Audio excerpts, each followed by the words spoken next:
Sanibonani Africa, sanibonani South Africa, sanibonani izwe lonke jikelele la uTikTok ekhona ukufinyelela khona. Into yokuqala bafowethu ukuthi ngixolise kakhulu angiyena umZulu.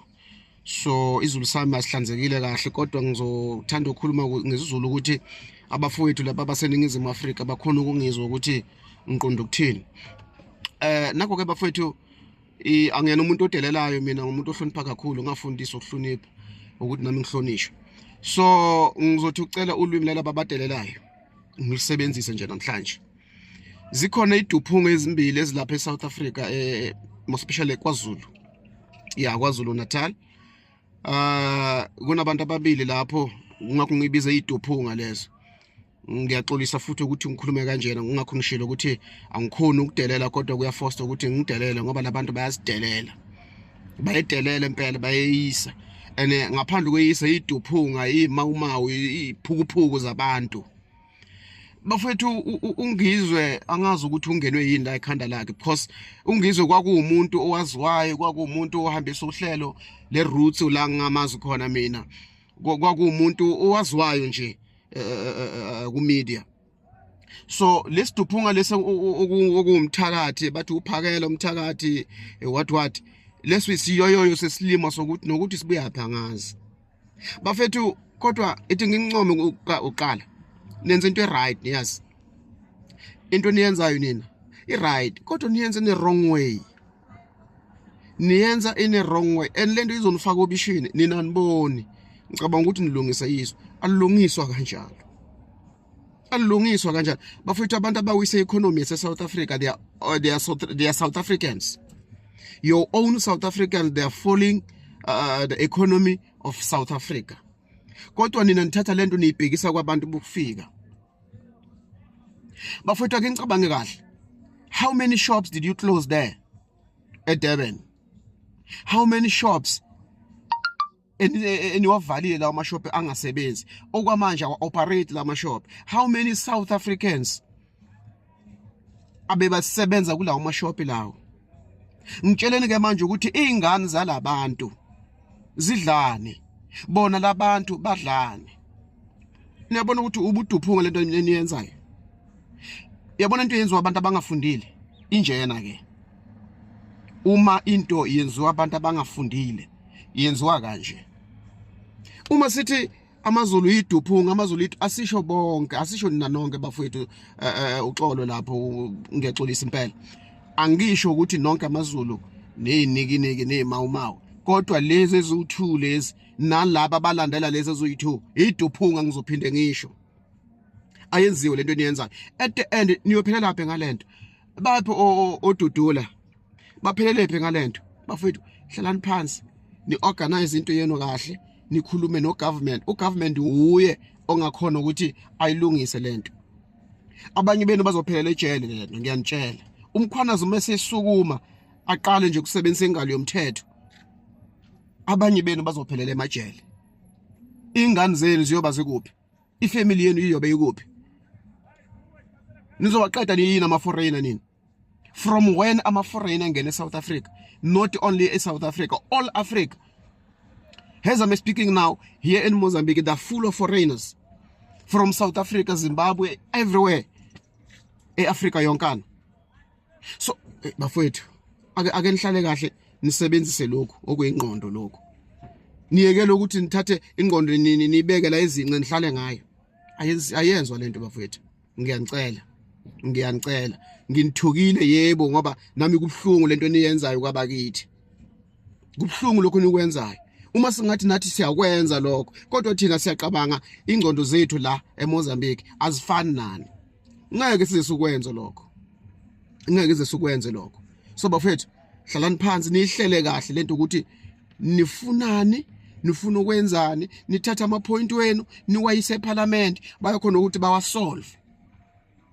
Ugovernment angakwazi ukuyisolve lento lena ngaphandle kodlame. Ayi bafethu ngiyaxolisa, I'm sorry kulabo abangazi ngingena umuntu okuthukana. Namhlanje ngaze ngakhuluma namagama amabi kanjena ngenxa ya lento yenza ke South Africa. Bafethu ayobe we ake nilalele la. labo abantu basuka bengenabafazi kwemazobona kubo befike bebe nabafazi la ningizwise nje lento le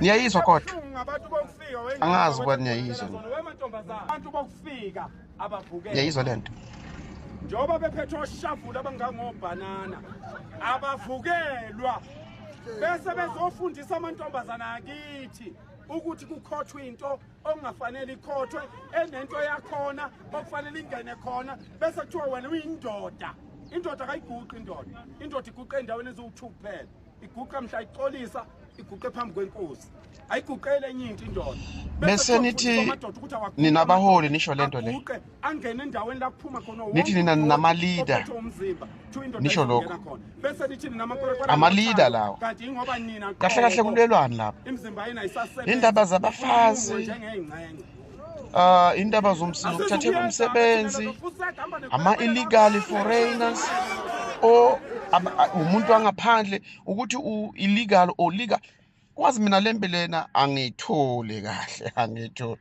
mhlawumbe ukhona ongangichazela ngalento le hayi cha bafethu ingane kwani phela lento yenziwa la bafethu nifakwa ngekhanda nifakwa ngamakhanda ngenhloko anazi ukuthi nilwelane nini lapho abantu aboyi-20 yoqala abazi ukuthi balwelane la